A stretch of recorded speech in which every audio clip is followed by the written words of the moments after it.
Welcome to, is it the 8th or 9th day of our hearings? Something like that. As usual, I begin with a comment about what you may do with electronic devices. You may use any mobile electronic device you have to transmit silently to the outside world what you've seen and heard in the inquiry, but only 10 minutes after the event that you are describing. 10 minutes must elapse so that you do not preempt the video stream via YouTube, which is subject to a 10-minute delay. You may not use your devices for recording proceedings or taking photographs. Yes. Repeat after me, please. I do solemnly, sincerely and truly I do solemnly, sincerely and truly declare and affirm that the evidence I shall give shall be the truth, the whole truth and nothing but the truth. the whole truth and nothing but the truth. Thank you. Please sit down. Thank you. Yes.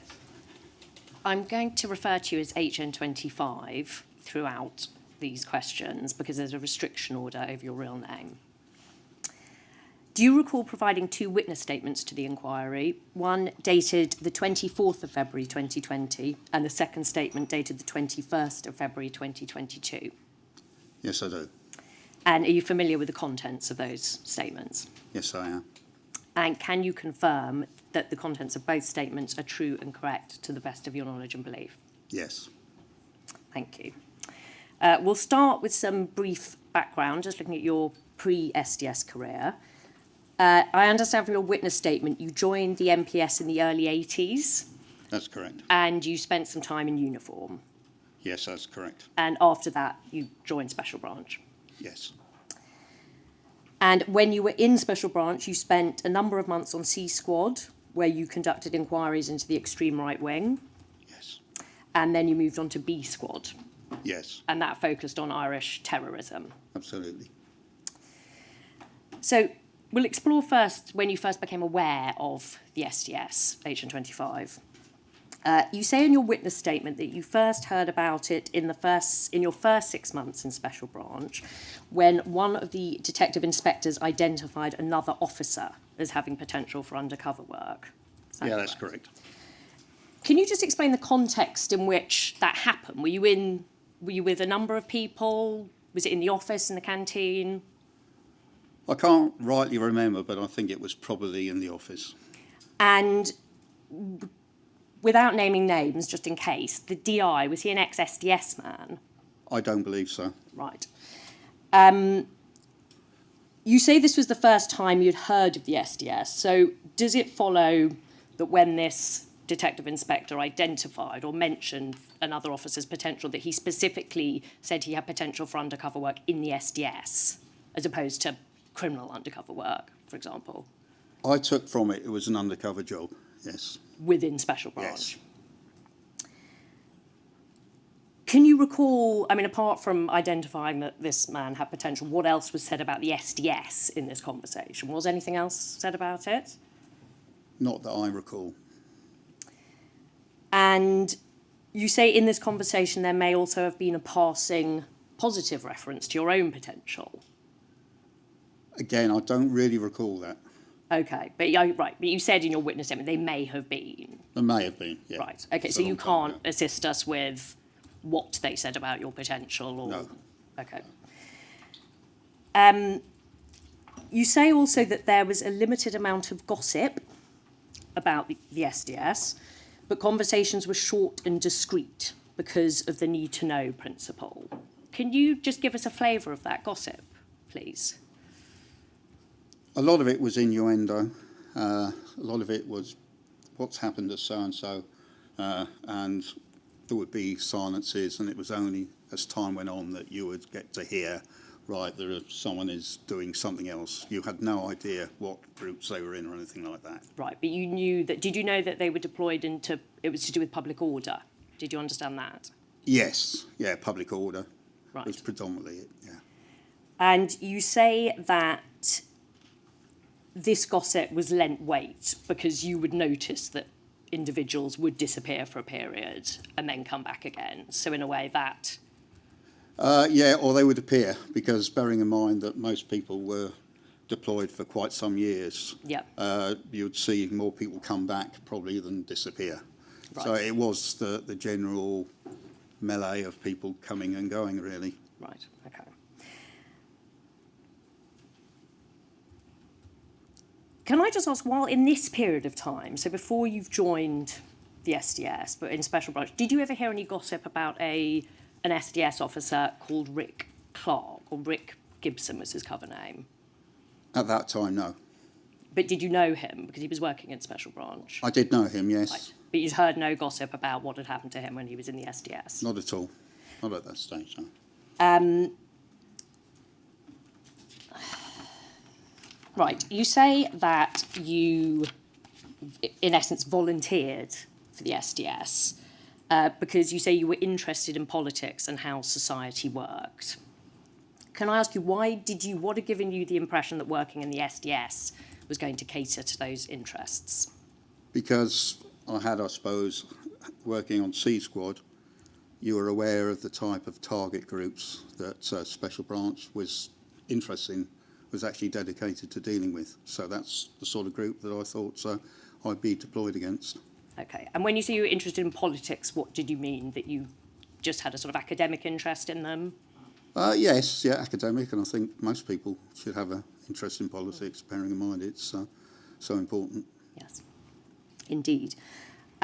Were there other reasons you wanted to join the S? So, for example, the money, because there was good money working there, wasn't there? I had no idea about the money at the time. Right. It was just, I suppose, to challenge myself. And was it seen as a prestigious job to have? Yes, And yes. why was it considered to be prestigious? Because I think it was regarded as the ultimate of a Special Branch officer to do something undercover. It was a pathway. I mean, there's other parts of Special Branch which other people would prefer to do, but I think it was always seen as it is a job which you're dealing with the main point of being in Special Branch. Okay. So it's like the apex for some people Absolutely. of Special Branch work. Absolutely. You said that you understood the way to volunteer was through an informal word-of-mouth process. Can I ask, how did you gain this understanding? Well, that's the way I was aware of. And someone, I think, mentioned there was an officer who was very, very influential in putting people's names forward. Okay, and you say you told Roger Pierce, Oh, right, yes. yeah, I mean, you said that in your witness statement, Yes. that you were interested. So you knew at that stage when you told him that he was a former SDS officer. Yes, And again, how did you know that? through very few discreet conversations that were had. And when you notified him that you were interested, can I ask how you did this? Did you collar him in a corridor? Did you arrange a meeting with him? I think, as I seem to remember, it was at a social gathering. Right. And what was his response when you said you were interested? I think he was guarded. I think he said, as far as I remember, and this is some years ago, I think he said along the lines he would bear it in mind. Right. There was no, yes, you're in at that stage or anything like that. Okay. You say you may also have mentioned it to Paul Croydon, who was a detective sergeant in the unit in the Yes. Tranche 1 period. Can you recall, did you talk to Paul Croydon? Yes, I did, yes. And where, in what setting did you talk to him about it? He was on the same desk as myself on C Squad, Right. so it was most probably in the office. And what did that conversation consist of? What was the nature of that conversation? Very similar to the previous one. He said yes, he would note it, and he didn't say definitely he would go ahead with it, but I left it with him. And did he say anything about the job itself or what it entailed, or? He might have done. He might have done. He might have done. Right, but you can't recall So I specifically. can't remember specific conversations in that respect, no. Having signalled your interest in joining the unit, you say that you believed there was an sort of informal vetting process. Can I ask? Logic would expect that. Okay, so you're just saying that's something you would expect, not something you actually knew or had been made aware of? I'm fairly certain I've heard people say that they will ask people about you. So I'm fairly certain that's. I seem to remember a conversation like that. I can't remember who it was with, but I certainly seem to remember words being said to that effect. So it would consist, as far as you understood it, to be people from the SDS talking to your previous managers, talking to people you'd worked with. That's what I took it to be. Did you understand that they'd be looking at your record, so looking at your disciplinary record, for example? I would have thought they would look at everything. Right. That was my assumption. Okay, if we move on to your interview now for the SDS, you say that you had an interview with 3 officers. One was Les Willingale. Was he a DCI at this stage or a superintendent? Can you recall? He was one of the 2. I can't recall exactly which one. And DI Docker was there, and another officer who is anonymous. How did you prepare for that interview? Or did you prepare for the interview is probably a better question. There was very limited things you could do to prepare for an interview like that. I was obviously very aware of the areas we dealt with within Special Branch. I've always kept a very close eye on political issues. So in many ways it was just a continuance of my professional life and also the fact I'm a functioning member of society. Yeah. So you didn't feel you had to do anything in particular to... No, not really, no. Was it a formal interview? Did it feel formal or was it quite relaxed? It was fairly formal. So in essence, it was like a panel and you were asked questions in a sort of professional... Yeah, there were 3 people facing me and I was sat facing them, so Yeah. I would take that as a formal interview. Yes. And can I ask what sort of questions you were asked? I think the motivation to want to join the actual SDS. That was what did I think would make a good SDS officer. I'm fairly certain was in there. I think they laid out a lot of issues regarding how it was that you're on your own, that it requires a lot of intuition, initiative, things like this. So as an interview went, they seemed to talk a lot as well. Right. So it wasn't just me talking to them. Can I ask, when they said what did you think would make a good SDS officer, what your response was? Initiative. The fact I can work on my own, I've got a level head. And I understand what I'm doing, and I understand what I need to do, and I understand how legal it should be. And was there any discussion then or mention of the sort of legal parameters of the role in terms of the circumstances in which you could enter someone's home, the circumstances in which you could take something from someone's home or No, not at copy all. or disseminate material that you take, confidential material? No, not that I recall it at all. Right. Were you told in this interview about the preference for recruiting married officers? I don't know whether it was on that interview, but certainly I was aware of that being the prejudice at the time, yes. But you were single at the time, weren't you? Yes, I was, yes. So, I mean, again, to the best of your recollection, in the interview, was any mention made of your single status? I can't recall. I really can't recall. But was, as far as you can recall, was it at any point, was ever there a question put to you as in, you're single, how do you think you're going to handle going into the field, meeting female activists? No, not put like that at all. Not that I recall. No. No? So not even mention the fact you were single? I can't recall it being mentioned. And when you say that you were aware at some point, you're not sure entirely when you became aware, that there was a preference for married officers, can you assist us with locating that in some sort of time period? Was that once you joined the unit? No, I think it was prior to the interview that I was aware of that issue. And what did they say about it in the interview? I can't recall them saying anything at the interview about it. But you can recall that they did mention it? Quite possibly, yeah, quite possibly. And just in case it jogs your memory, did they say anything about why they preferred recruiting married officers? Stability. The stability of being a married man. But the idea that I think it was put predominantly as being for your own mental well-being.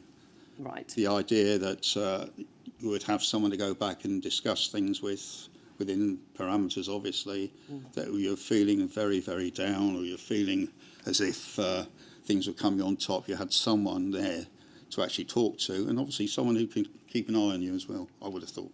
Well, was there any explicit mention of the fact that being married might stop you from having sex with people in your target group? No, not at all. Not at all. No mention of that? No.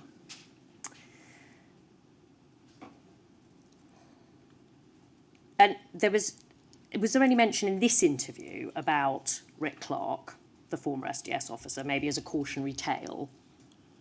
Absolutely not. No? No. No. Did STS managers visit you at home before your deployment? I don't believe so. I don't believe so. Did you understand, I mean, again, to the best of your knowledge, that they generally did visit officers at home before recruiting them to the unit, or before deployment at least? I think they would. My recollection, and it is a very dim recollection, is that if you were married, they quite probably did visit your home to see the other partner.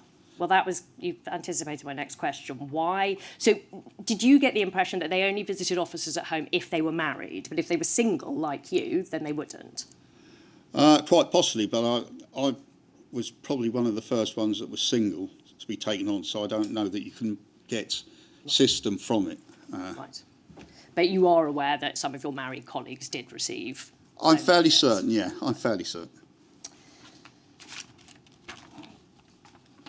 And your understanding, I mean, again, insofar as through your conversations with colleagues, that you believe that the reason that SDS managers visited married officers at home was to get a sense of their home life?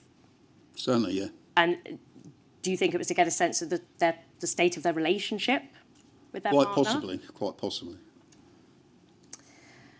Okay, if we move on now to assurances that you say you were given. You say that after you've been offered the job, Eric Docker assured you that your deployment and cover name would not be disclosed. So was your understanding that he meant by that it wouldn't be disclosed outside the SDS? Yes. Right. And he also reassured you that you wouldn't be put in positions that would expose you unnecessarily? Yes. And without these, you say you wouldn't have joined the unit? Yes. Yes, because were you very concerned about your personal safety? Well, it just struck me, not a very professional outfit to join if they were going to put me in situations which I didn't need to be put into. Simple as that. So does it follow that when you were given these assurances, did you have a meeting with Eric Docker after the interview, but before you joined the unit properly? Yes. And was it just you and Eric Docker? There might have been someone else there. Right. There might have been. Right. Was it at Vincent Square? Can you remember where it was? I'm almost certain it was Vincent Square. And what else, apart from these assurances, can you assist us with what else was discussed at this meeting? I seem to remember there was a blue book, and there was elements of that we discussed, the practicalities. It's a long, long time ago, No, so I can only think that it would be along the lines of, look, we're always there for you, and do your best, and things like this, and yeah. But you think the blue book may have been raised at this It might have meeting, been, yeah. right? Yeah. The fact that there was a sort of Yeah. guide to. Yeah, it wasn't a some Bible by any practical- stretch of the imagination, Right. but it was there. Yeah. Well, we'll return to the topic of the blue book in due course. Now you say, and we've just explored, that you had some concerns about security, for example, and you wanted to reassurance that the unit was professional and would protect you. But I just want to explore whether you had any other concerns about other aspects of the job. I'm not going to bring this up, but this is a document in your bundle which actually relates to Mike Chitty, HN11's disciplinary hearings, and a meeting you had with TN28, who was his cover employer. We don't need to look at the document because it's just a very small section that I want to raise. But it says in this that you explained, or you're recorded to have said, that matters of honesty were fundamental to being a policeman. Yes. This was obviously, I mean, it's in a different you're talking about Mike Chitty's expenses, claims about him fiddling his expenses. But can I ask you, is that, as far as you are aware, is that an accurate record of your view? Yes. And do you still feel that matters of honesty are fundamental? Yes. And can you explain why you consider that? I mean, briefly, but why you consider matters of honesty to be fundamental? Unless you're honest, then there isn't. And as a policeman, you're given tremendous powers. You are, in many ways, implementing the law, which fundamentally requires honesty. And it would be a huge, huge dislocation to have a police officer who didn't believe that honesty is the right course. So did the prospect of doing a job, I mean, obviously it was sanctioned, the dishonesty inherent in the role, but did it cause you any concern, as that was your creed, that you would be taking on a role in which necessarily you had to lie? It comes back to the greater good, the necessity to sometimes lie in order to achieve issues. Right. Almost the concept of the white lie. So that's how you justified it. That's how I justified it to myself. And did you discuss this sort of possible ethical quandary with anyone before you took on the role? No, because I already had that belief. Right. Okay, if we move on now to joining the unit and your time in the back office. You say that you joined the unit at the same time as John Dines. So were you in the back office together then? Yes. And you were sort of learning on the job together, is that fair to say? Yes, we were, yeah. Did you have a good relationship? Yes. And were you mutually supportive, or was there an element of competitiveness? Mutually supportive, I suppose you were, but the police environment is not somewhere where you go in for a lot of mutually supportive. You suppose you do it naturally. And as regards competitiveness, not particularly, because he was in a different field to mine. When you say mutually supportive, it happens naturally, do you mean that it's just an integral part of being a policeman, that you look out for one another and that you support one another? You would hope that, yes. Yes, and that's a given. Like, it's not an unusual, you would expect that to be the... You would hope it happens, yeah.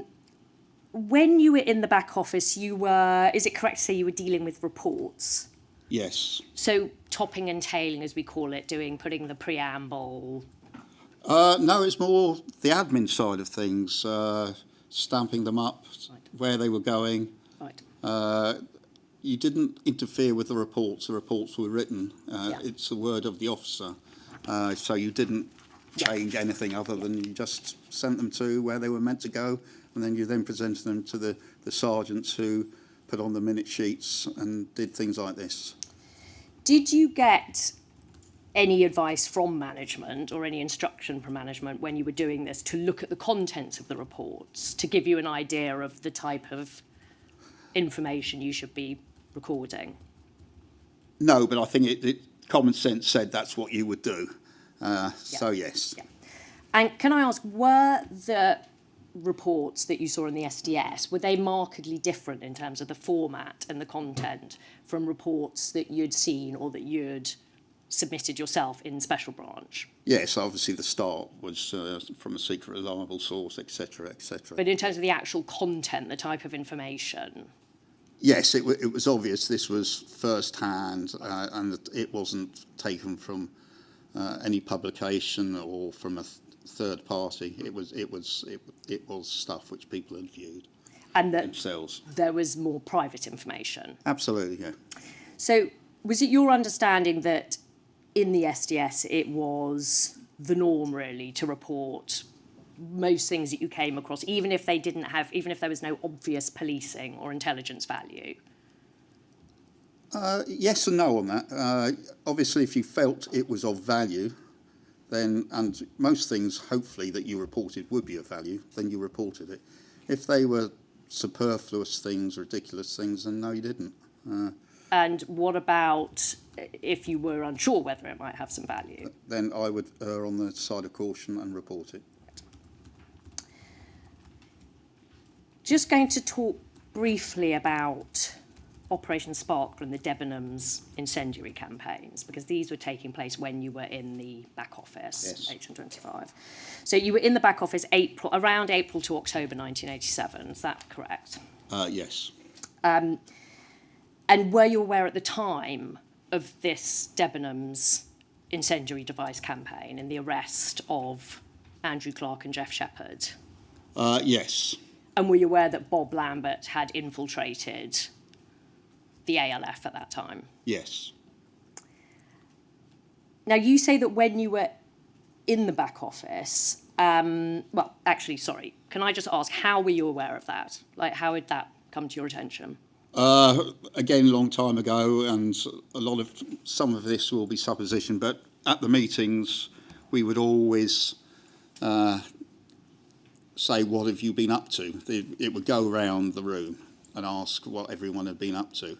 Right. And obviously, Bob Lambert would give what was happening. Yeah. Obviously, not full detail to the entire room, because it would have gone on Yeah. forever and ever. And no doubt there were issues which even they would keep within their own office as such. But yeah, I was aware. Okay, well, we'll come on to your attendance at those meetings when you're in the back office, but that's helpful, thank Yeah. you. You say that one of the roles you had in the back office was to wait outside if Bob Lambert was coming to Vincent Square to see if he was followed. Yeah, that happened on one occasion, so it wasn't. just once? It wasn't a regular thing. No, I wasn't hanging around Vincent Square hoping for things like that. But you said he was the only UCO that you recall coming into the office, coming to Vincent Square when you were in the back office. Yes. So it was an unusual It occurrence. was hugely unusual. Yeah. And for obvious reasons, because with long hair and looking Yes. different Yes. from usual, you didn't want to be, as undercover officers, seen on police premises. No, especially not in that neighbourhood. Was it your understanding, you say you think it only happened once then, because I think that's your witness statement suggests it happened more than once. I can remember walking him in once. Right. Now, whether there was another occasion when he came in, I don't know, but certainly I seem to only remember walking him in the once. Fine. Was it your impression that he was coming to speak to DCI McLeod and DI Docker? He was certainly coming in to speak to the higher ups in the office, yes, and if they were the two that were present Yeah. at the time, then yes, definitely. Was there any mention by management or by, I don't know why John Dines would necessarily know, but the reason why he kept coming he came once into the office that time?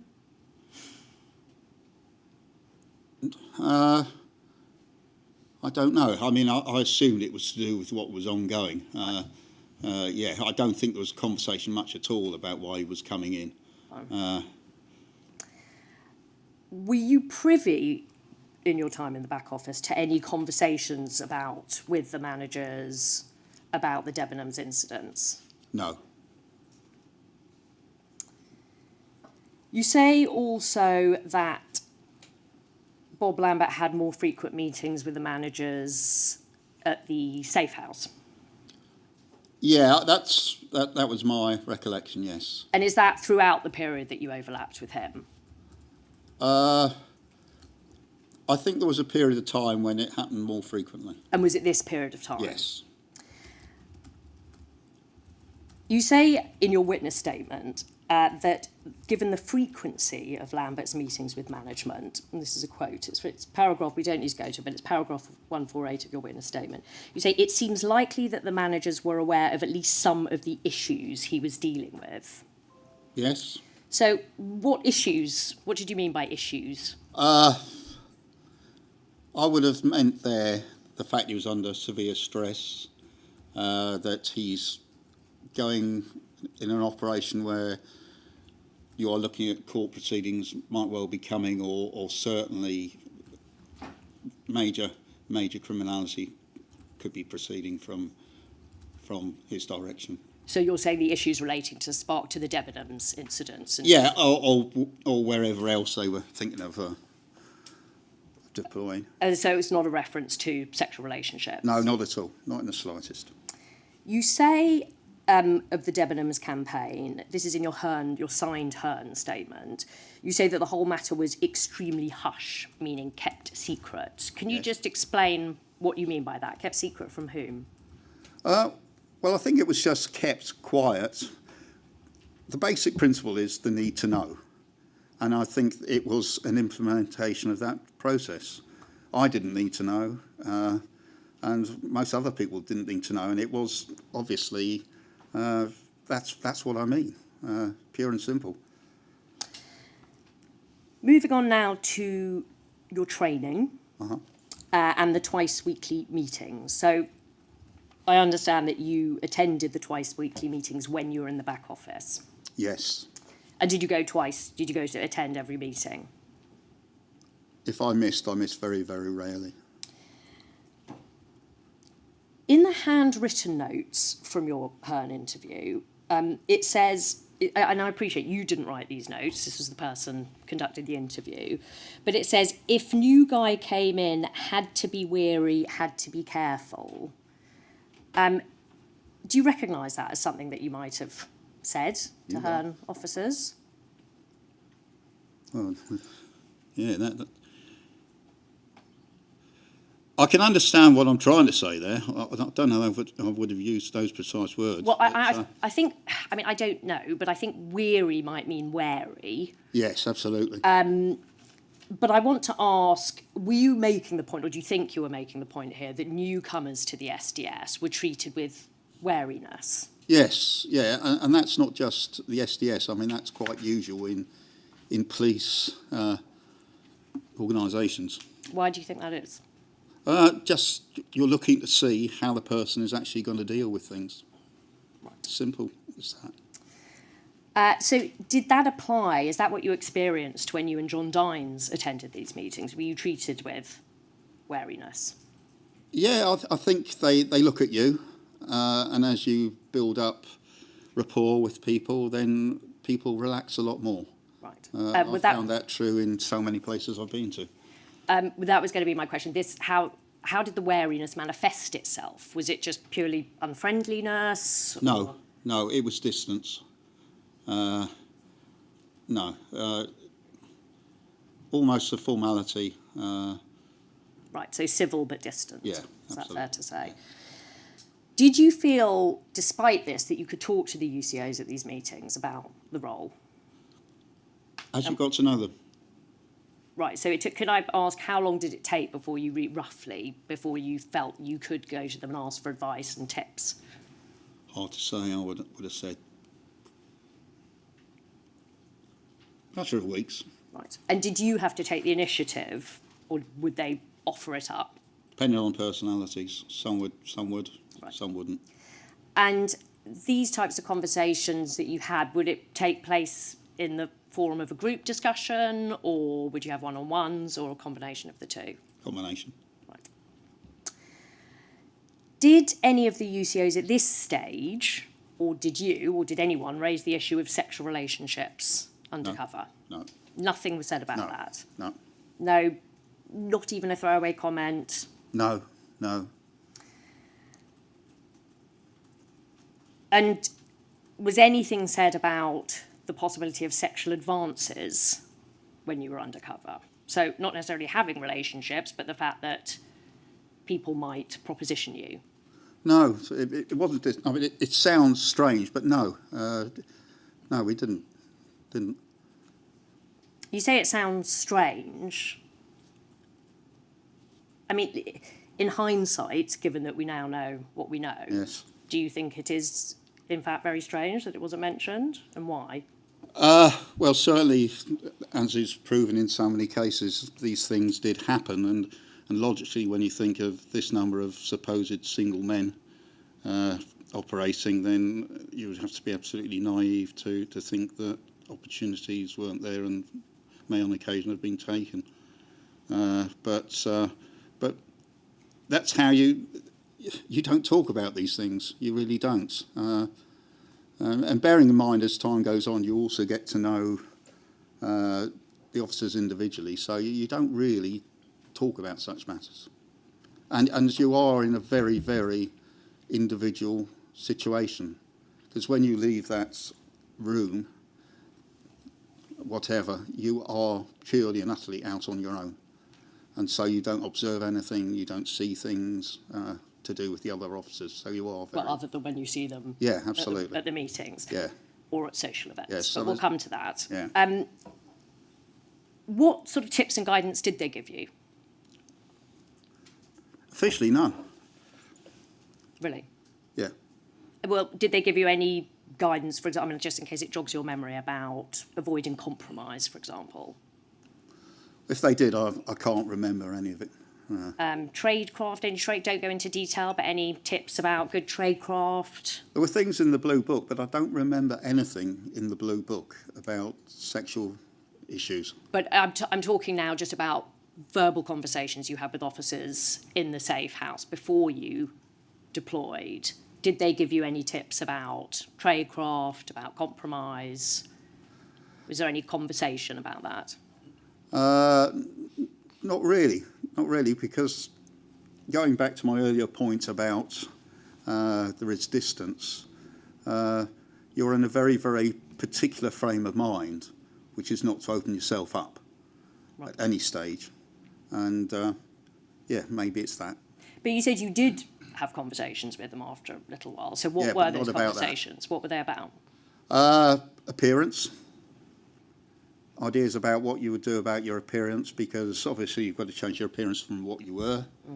And also coming back the other way, you've got to change again. So appearance, issues about what your predecessor might have done in respect to how they worked to get into organisations, things like this. Right. We'll move on to the managers and whether you had training from them. You say in your witness statement you had no formal training, but you had some informal training from conversations with managers. Is that correct? Yeah, it would have done, yes. Were you given any instruction about the sort of volume of reporting you were expected to produce? Like, will you set some sort of, we expect 5 reports a week? No, not at all. Nothing like that? Not at all. Was there any mention or discussion with the managers or by the managers about the nature of the police powers that were relevant to SDS deployments? Again, I can't remember too much, if anything. I was aware, I thought it was something that I did in promotion exams, but I was aware of, obviously, the roles of a participating informant. Right. I understand that was in the Blue Book, which I do not remember in the slightest, but that's no doubt where I got that particular idea. Right, well, we'll come to that. Was there any, did they give you any guidance on trespass, for example, on the circumstances in which No, you could enter someone's home? no.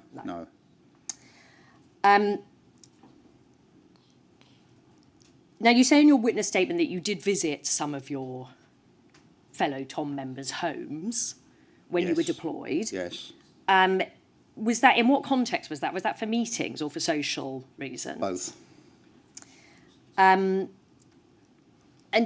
I mean, did you have any uneasiness about that as a police officer, entering their homes No. under false pretences, as it were? No.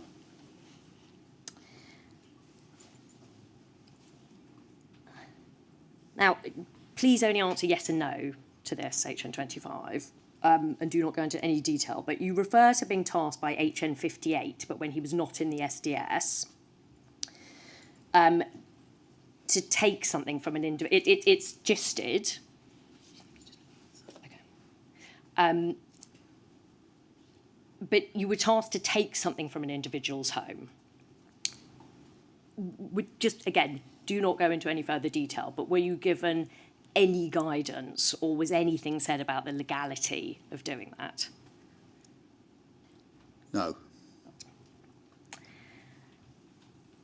And anything said by management about breach of confidence, so taking confidential material? No. Did they give you any advice on what to do if you were arrested? No. No. So, but what did you understand you were to do if you were arrested? Did you understand you had to maintain cover? Maintain cover as far as possible. And how, if they didn't mention it, how did you know that? That would have been through conversations with other officers. Did they talk to you about compromise at all, avoiding compromise? Not that I'm aware of, no.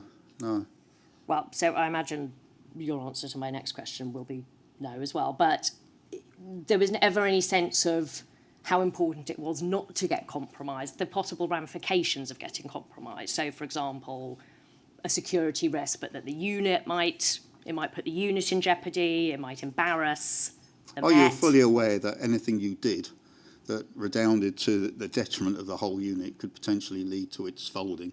And how were you made aware of that? Again, by common sense, understanding of what you're supposed to be doing, and also by conversation. Yeah. And conversations with the managers, the UCOs, both? Predominantly the UCOs, but I don't remember people being arrested that regularly. Right. So often what would appear to be a major topic of conversation wasn't, because it simply wasn't occurring. Right. You say that you recall no training on racial equality, but you say in your witness statement that there was a growing awareness of the issue of race because of the Broadwater Farm riots and the murder of PC Keith Blakelock the previous year. Yes. So, can I ask, what did you mean, the issue of race? What did you mean by that exactly? The great public order problems that we were facing and continue to face for a long, long period of time. The issues of members of a community, of communities, not being as willing to, how can I say it, to listen to a policeman, rightly or wrongly. So that's how you saw it, that it was a question of the black community. Any sort of community, any sort of community. But you're referring here particularly to the, or I'm referring to the issue of race particularly. Yeah. So can you just expand on that a little bit further? The issue of race, you mean the riots, the issue of rioting, bearing in mind, terrible relations? Yes, relations. yeah, which we're all aware of. As I said earlier in my in this inquiry. I've always been very interested in politics and the way how society has changed, and society has changed hugely in composition, in views, in trends, yeah, and in the rights of people. It's the old days of you stand here and you stand there. They no longer apply. Many ways for the best. And you say that there was a growing awareness of this issue of race. Yeah. So. But you were talking in the context of the Metropolitan Police. Yeah. Again, can you explain how did this, what do you mean growing awareness? How did this growing awareness manifest itself? From the SES point of view and from my point of view, it wasn't huge because I wasn't particularly employed in respect to communities. But no, you were thoroughly aware that your colleagues were facing a changing society. I'm aware that I was facing a changing society. So common sense, and I'm aware as well that unbeknownst to us, or not unbeknownst to us, there was a lot of training going on in respect to such issues to the wider Metropolitan Police. But you didn't. No, that but we were aware of it. Right. Completely aware of it. You say that you were given no formal training or guidance on how much you should involve yourself, this is from the managers, in the private lives of individuals with whom you came into contact when deployed.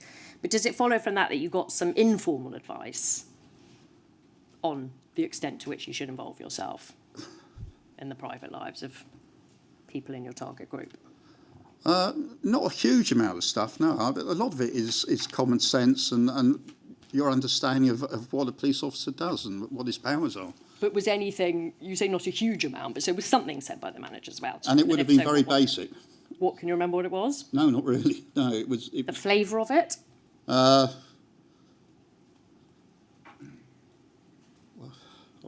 Obviously, in respect to us, for instance, you should not be in any way an agent provocateur. You should not attempt to cause situations which are of your own making. And basically, you should treat people properly and not try and egg them on to do things which they would otherwise not have done. So anything about personal relationships? I mean, aside from the agent provocateur, Personal anything about relationships? personal relationships? No. That idea of treating people properly, was that raised in the mentioned in the context of personal relationships you might form? No, not really. No, that's something that obviously I've been aware of throughout. But the idea was you became friendly with people if they were people who were worthy of attention. And there was no advice given on the parameters of that, like how friendly you were supposed to get? It's very difficult to give that sort of advice, but no, not that I'm really aware of. Was there any mention at this stage from managers of the fact that having sex with people in your target group in your undercover identity was wrong, was morally wrong? No, but certainly the assumption that I made was that it was regarded as wrong by managers, but there wasn't any direct statement, you should not do this. Why did you have the impression it was regarded by wrong, if I didn't? Well, legally and morally, to me, it's wrong. Yeah, so you think it's wrong? Absolutely, yeah. But that's And slightly different. I hoped at the time that would be the case for most of my colleagues. And was there any mention at this stage of Rick Clark from the managers, again, as a cautionary tale about asexual relationships and compromise? No. I can't even remember when I first heard about Rick Clark. It might even have been when I come off the unit. Well, you know he was deployed into Troops Out movement. So Yes, but again, I didn't know that at the time. The only person I'd be aware of would be my immediate predecessor.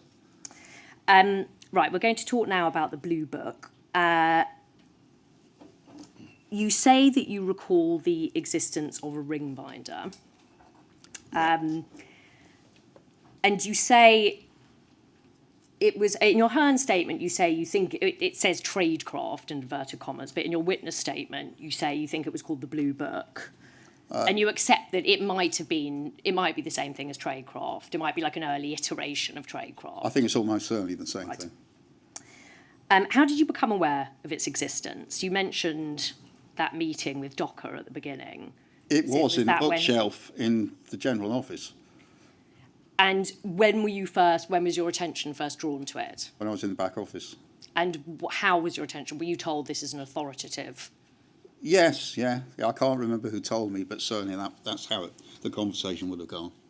And did you feel, what was the authority of it? Did you feel you had to follow the guidance in it, or were you allowed to I can't adapt remember it? hugely what it was, but there were some things which at times seemed a bit simplistic and obvious. And obviously, as I said earlier, the participating informant, I'm fairly certain was in there, but I don't recall it. Why are you fairly certain that was in there? Because I think I've seen it said that it was in there. But can I ask, what context was it in there? Was it in the context of women with whom officers might have relationships, that they would be considered participating informants? No. So can you remember the context in which this The agent concept? provocateur concept, that you didn't go and basically go beyond at the minimum of a participating informant, or the maximum of that. Oh, you mean as a police officer? Yes, absolutely, yeah. No, I did not take that in the slightest fashion as being anything to do with sexual relationships. You say that it contained basic information about getting to know your cover area. Yeah. This is from your witness statement, and shortcuts and getting identity documents, which is in Catherine's house. Was it your understanding that the contents of this folder were written by former UCOs? That was Or my current impression. UCOs, sorry. Yeah, that was my impression, that it was a compendium of previous experience from UCOs. And can I ask the tone? Do you recall, like, the tone of the information in it? Was it serious, formal, or was it light-hearted? Formal. Right. You say in your witness statement you don't recall it containing much guidance on behaviour. So does it follow from that that it did contain some guidance on behaviour? Quite possibly, yeah. Well, almost certainly, yes. And again, did it contain any guidance on sexual relationships in your undercover identity? Not that I remember, no, not at all. Nothing on how to manage them if they occurred, how to avoid Not that I them? recall, no.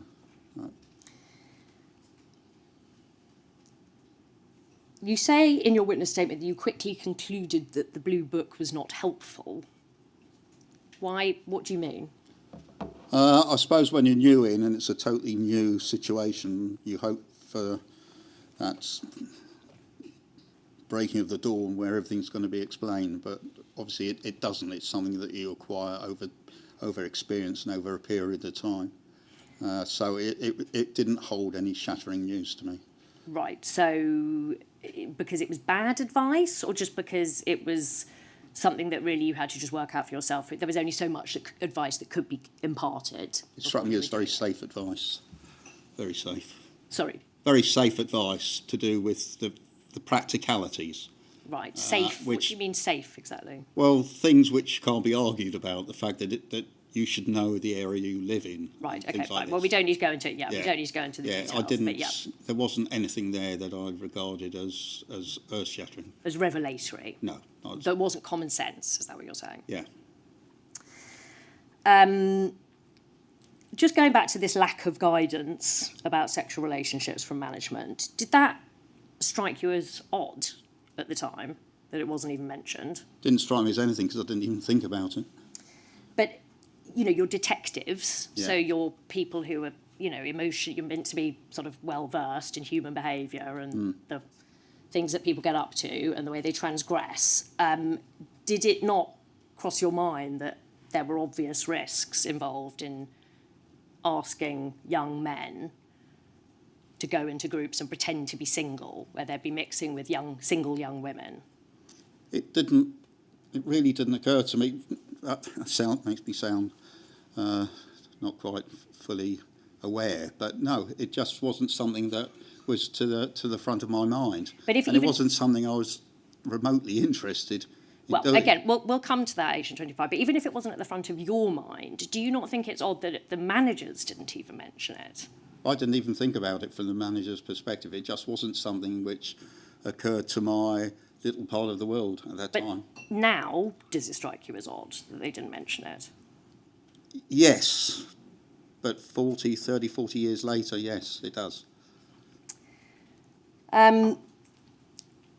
Again, I don't think we need to go to it, but in the handwritten notes of your Hearn interview, again, that were made by the person interviewing you, not Yeah. made by you, there's a heading, sleeping with women, and a little way down from that, you're recorded as having said, tension between being a cop and being an SDS officer. People didn't ask many questions. Now, I'll return to the point about the tension between being a cop and an SDS officer, but in terms of people didn't ask many questions, and given that this is under the heading sleeping with women, did you mean there, assuming this is accurate, that people just didn't really ask questions about sexual relationships, that it was all sort of not really Yeah, absolutely. addressed? It wasn't something which was a conversation point at all. By people, I mean, again, notwithstanding you didn't write this yourself, but do you think you meant their management or other UCOs or both? In that context, UCOs. Can I ask you this? Was it your impression that the lack of guidance on sleeping with women in your undercover identity was deliberate? So that management didn't want to raise it because actually they didn't want to fetter officers in the ways that they gathered information? Do you think, was that your impression at all? Again, it's subsequent. I don't know that it was. I think they were quite happy not to mention it for whatever reason. I think that's certainly true. Why do you think they were happy not to mention it? What gives you that impression? Embarrassment.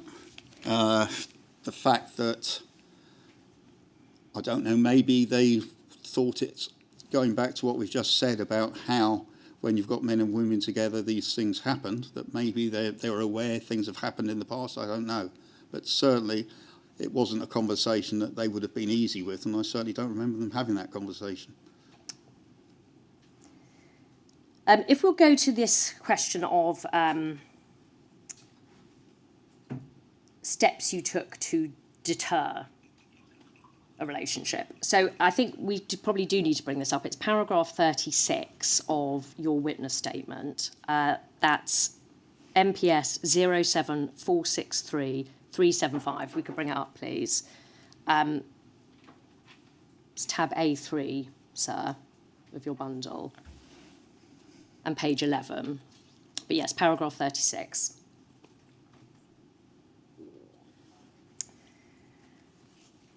I'll just read that to you, HN25. Thank you very much. It says, on one occasion during my deployment, I went with my wife to the Finsbury Park area. She may still have been my girlfriend at that time. I decided that a glimpse of me in the company of a young lady was a sensible precautionary addition to my legend. While there was no immediate reason to do so, I felt that adding a girlfriend was a sensible step. We can take that down now, thanks. When you say a sensible precautionary addition to your legend, a precautionary measure against what? To actually establish that there was someone else in my life which could explain times of absence, pure and simple. There was no sexual connotation whatsoever to that statement. Right, so it was not in any way to deter? No, not in any way to deter amorous advances or anything. And my next question is, you said that adding a girlfriend was a sensible step. So sensible, you're saying, because it would explain... I'd be away with hers. Can you recall at what stage of your deployment you did this? You went on this trip to Finsbury Park with your girlfriend? Or wife, sorry. I'm not sure if you were married at this time. Yeah. Probably 1988, quite early on. And I mean, as far as you're aware, did you encounter anyone from your target group while you did this? No, this was predominantly for people in the flats I was living in at the time. And obviously you're hoping that if someone knocks on the door from my target group and I'm not there, then whoever answers the door will say, oh, he's not in, he might be somewhere else. Right. That's Was this something you did entirely under your own steam, or did someone advise you? No, that's something I did under my own steam. Right. And did you discuss it with any of your colleagues or management before you did it? Not that I'm aware of now. Right.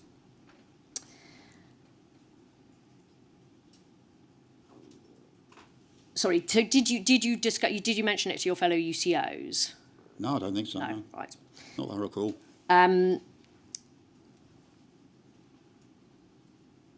Now, again, in your witness statement, again, I think we should bring it up. It's paragraph 19 of MPS 0746375. It's page 7. I'll just wait for that to come up. Yes, paragraph 19, thank you. You see, I was not given formal training or guidance on how much I should get involved with private lives of individuals. This was left for my discretion and common sense. And this is the key bit. Naive though it may sound, the idea of sexual relationships whilst deployed did not even cross my mind. And I do not recall any guidance being offered. In any event, it could not have been further from my mind because I started courting around the time I deployed into the field. So I wanted to put to you that the fact that you came up with this device of a cover girlfriend suggests that sexual relationships did in fact enter your mind. I mean, even in the sense of trying to prevent them from happening. But you're saying, if I understand your evidence correctly, that that wasn't why you did that. Well, I'll say quite definitely there that the idea of sexual relations whilst deployed did not even cross my mind. No. Yeah. So certainly if it crossed my mind, it was way down in the depths because, no. Right. No. And just in particular, this bit, in any event, it could not have been further from my mind because I started courting around the time you deployed into the field. So the sense there is that because you were involved in a romantic relationship, even putting your own ethical code to one side, you also just had no interest in pursuing. Well, that's tying in with the naive bit. I'm explaining Yeah. naivety. Yeah, yeah. But in your signed Hearn witness statement, you say something slightly different. You say that sexual relationships were not a factor in your area, luckily, as 95% of women that were in the field there were lesbians. So that's a little bit different, isn't it, HN25? Because you're saying there that that they weren't a problem because the women you were deployed with were not going to be sexually interested in you. Is that fair to say? No. At no stage was I the slightest bit interested in a woman. No, I'm not saying that you would have been, but I'm saying that nonetheless, you did say, you're recorded and you signed the statement as having said that they weren't a factor because 95% of the women in your group were lesbians. Yeah, but that's reinforcing the fact that it was never ever an issue for me. Pure Right, and simple. But putting to one side the propriety of saying 95% of the women in your group were lesbians, if they hadn't been lesbians, would then sexual relationships have been a factor? No, absolutely not. Not for me, not at all.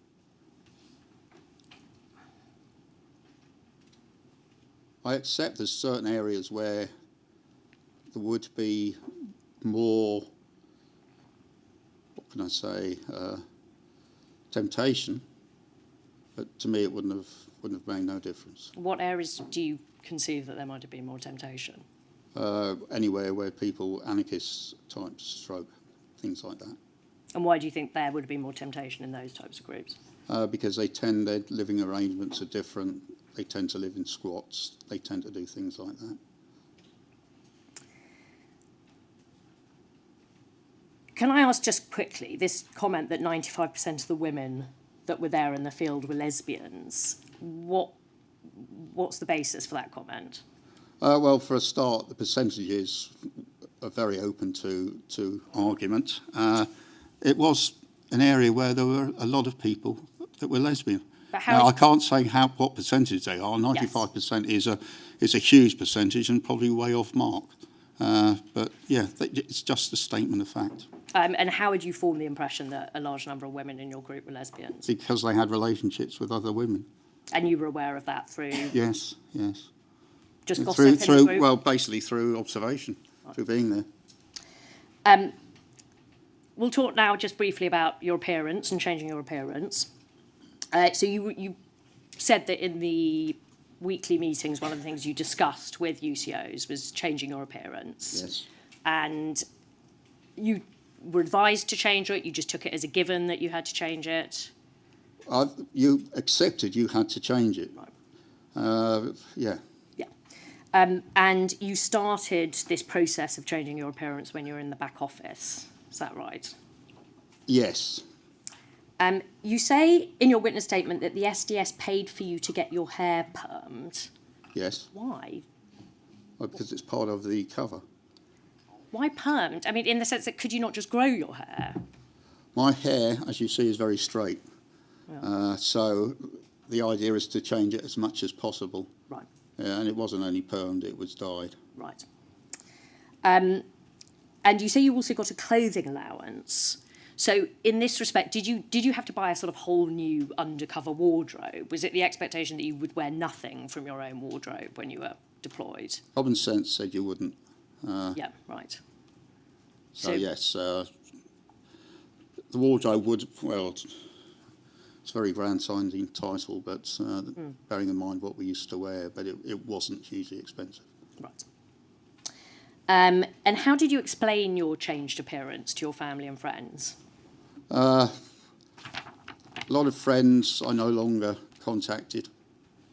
So most friends you tended to lose very quickly. Because of the job? Yes.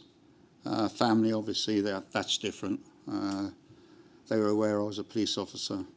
I told them that I was undercover, not in the areas where I was undercover, and they accepted it as such. Right. we'll move now to creating a cover identity. In your Hearn interviews, you refer to a template for obtaining a cover identity using the details of a deceased child. And by that, do you mean the basic information that was in the St Catherine, about getting an identity from St Catherine's house that was in the blue book? Or do you mean just there was a very well-established step-by-step process? It sounds like the Blue Book version. And again, were you told when it comes to creating this cover identity, just look at the blue book, or were you given any verbal advice about what to do? Pretty well. I don't recall at this moment in time anybody doing anything other than following the Blue Book. Right. So it would have been, the Blue Book is the way you do it. Fine. And management directed you towards that? Yeah, it would have been, yeah. I can't recall exactly who said it, but Fine. certainly if I'd done something different, management would have said, Right. you don't Right. do that. Okay. I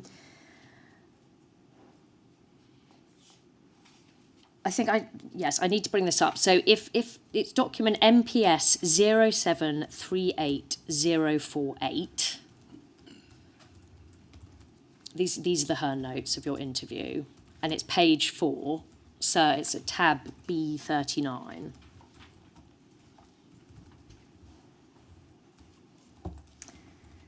Page 4, please. So it's about 5 lines up from the bottom. It just says, I just want to refer to it to you in the document, but it's actually a very short extract. It says dead baby's ID, and then in inverted commas, usual used 100% of the time. Can I ask, dead baby's ID, was that your phrase that you used, or is that a phrase of the... Possibly the person who wrote this. But do you recognise that as a phrase that was used? I understand what it's meaning, but, Yes, but I wouldn't personally use that. But was it used in the SDS at the time? Dead babies? No, not really. Not really? It was a case of you took the details of a child who died young. Now, the actual phrase dead babies, it might have been, but I certainly have not used it. It's a bit brutal. I understand. Well, exactly. That's my point, is that if it were used in the SDS, which you think it might have been, does that suggest there was a slightly callous approach? I say it might have been, but I do not remember a single case of someone using the phrase dead babies. Right. So the fact it appears here isn't because you're it wasn't a well-coined expression at all. Right. You say your view on that phrase now is not a positive one. Yeah, these are the notes he wrote. Yes, I understand. This is probably the first time I've seen this. But yeah, it's brutal, and it's not something that I would recognise or agree with. Yeah. You say in your witness statement that using a deceased child's identity was not something that you actually felt comfortable with yourself because your mother had lost a child. And so I understand from that because of your mother's personal tragedy, you had some insight into what the families of the deceased children had suffered. Is that correct? Yes, I mean, he died before I was born, so Yeah. I can't say I was around when this tragedy happened, but Yeah. yes, Yeah. fully. Did you express to SDS managers that you felt uncomfortable about using a deceased child identity? No. Did you feel that to do so would have been unacceptable? Did you feel there was any option to say, actually, I don't really want to do this? Is there another way of doing it? I don't think there was any other option that I was aware of at the time. Can I ask you this? Did you feel that, because you had a very personal reason for not wanting to do it, or feeling uncomfortable, I should say. Sorry, I don't want to put words into your mouth. Did you ever consider raising that with SDS management? No. Were you concerned that maybe if you had, they might have thought you were a bit sensitive, a bit wet? I never considered raising it full stop, and there was no reason, and no.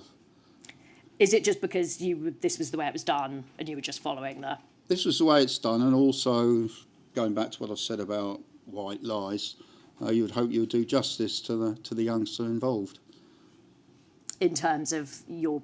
Performance and not doing the wrong things. Yeah. So that was in your mind? Yeah, when you I did didn't want this? to bring any sort of bad connotations to the name whatsoever. Again, these are in the Hearn handwritten notes. Sorry, no, that's incorrect. They're not. It's in the draft version of your Hearn interview. So I think you're aware there's a final version that you've signed and there's a draft version. I don't think we need to bring it up, but there's in that draft it says regarding your use of a DCI that you said I obtained this from just outside Newcastle, but that didn't make it into the final draft. So I'm just wondering, do you know what that refers to? The details of the child were from just outside Newcastle. Right. That's basically that. Right. Yeah. But did you travel to Newcastle? Yes, I did. Yes, I Oh, did. did you? Yes. And why did you do that? To acquaint myself with the area, which I knew pretty well anyway.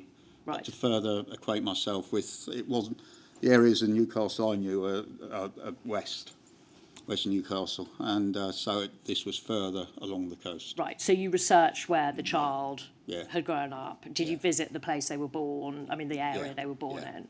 Yeah, which I had a rough knowledge of. Right. And did you do any other research when you were there? No, other than just getting to know the area, knowing where one place was, a bit like the Blue Book, really. Right. One place was next to another, Right. Yeah. which buses went through there. And can I ask why you did that? Just should anybody ask me, oh yeah, you come across someone who's from the same area, subsequently, then it's always good to know it a little bit.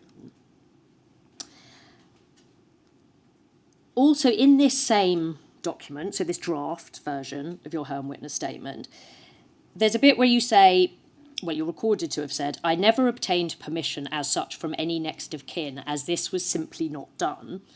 And then it seems as if from any next of kin might be crossed out. And anyway, it didn't make it into the final version. But would you have felt easier about doing it if you'd been able to obtain permission from next of kin? Yes, but I don't know how secret the SDS would remain if that were to be done. But did it enter your mind at the time just as something you were aware you couldn't do it, or you felt you couldn't do it? I was aware I couldn't do it. But it had entered your mind at the time? Possibly. Right. In your signed Hearn interview, you're recorded to have said that when selecting a deceased child's identity, the longer they survived, the better. So is that the advice you were given? Yeah, that was advice I was given. Again, I don't remember by whom, but it would have been someone in the management in the back office. The idea was the further you got away from the date of birth, the longer it would take someone to track it down, and you would hope their will to track you down would have been broken by then. Right. And as far as you recall, did it say that in the Blue Book as well? It might have done, but I got that information from somewhere.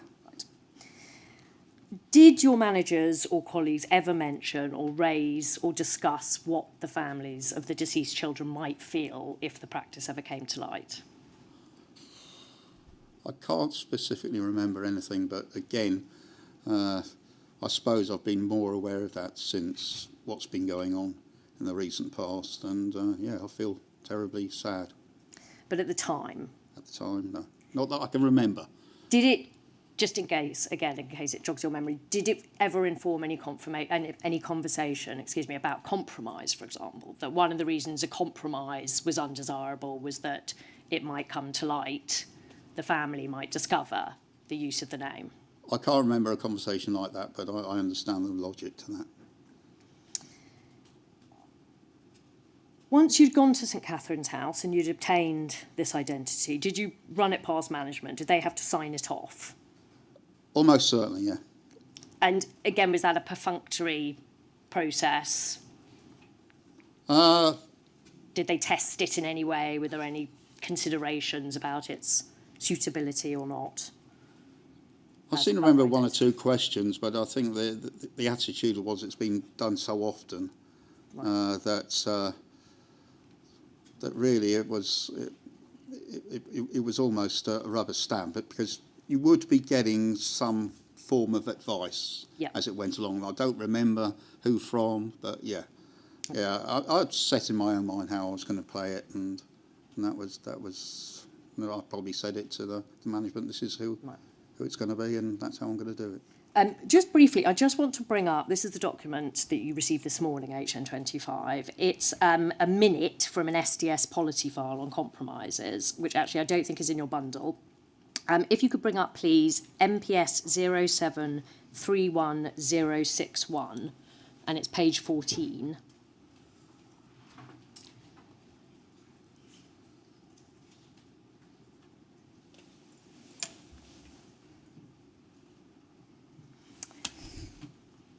Just read the minute dated the 7th of April. No, sorry, no, that's not right. Yes, this is it. The minute dated 26th, of September 1989. Just quickly, it says, refers to some information. It's a minute from Superintendent Willingale. And it says, the information contained at another folio suggests that Geoffrey Seed, a producer of the Channel 4 documentary 2020 Vision MI5 Official Secrets, banned by the IBA a few years ago, is studying the feasibility of producing a television programme which would compare intelligence activities in the late 60s, early 70s with those of the present day. In this context, Rick Gibson, the cover name used by DI Richard Clarke when serving as an SDS officer in the mid-70s, has again been mentioned and reference made to the fact that Privacy may be able to supply Seed with a photograph of Gibson and some papers on the subject. Privacy, a 1976 member of Big Flame and the subject of RF Privacy, was the person who in late 1976 challenged the SDS officer about his identity and produced copies of the birth and death certificates relating to his cover name. This resulted in Clarke's immediate withdrawal from the field. And then he sets out the action points. He says on what he's done. So he says, upon receipt of this information, I made arrangements through Esquad for the situation to be monitored. And then at 2, he says, apprised current SDS officers through acting DCI HM109 and reinforced the instructions already given them regarding their contact with police personnel, etc. So that's the bit I'm really interested in, HN25. Do you recall at this time, sorry, if you could, the date is, sorry, do you mind just pulling it down a bit? Sorry, what's the date? Yes, the 26th of September 1989. Do you recall HM109 talking to you about this, about the possibility of this television programme being made and Rick Clarke's compromise? I can't recall it, no. No. Do you recall, again, around this time, a mention of Rick Clarke in the context of a light being shone on the fact of his use of a deceased child's identity?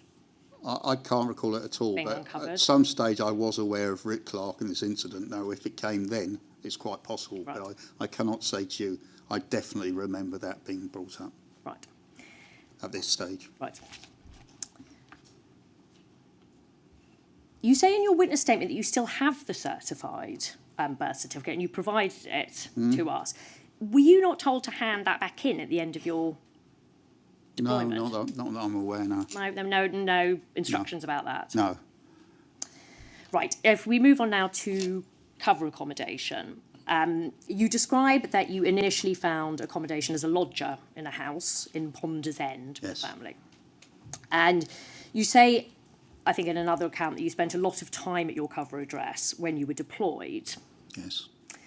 So from that, does it follow that when you were living in this house in Ponders End, you spent a lot of time there? Yes. And can I ask, what did you do when you were there? Like, were you interacting with this family? Yes, I was a lodger. Right. And, yeah, So did you eat meals with them? on occasion, yes. Did you watch television together? On occasion.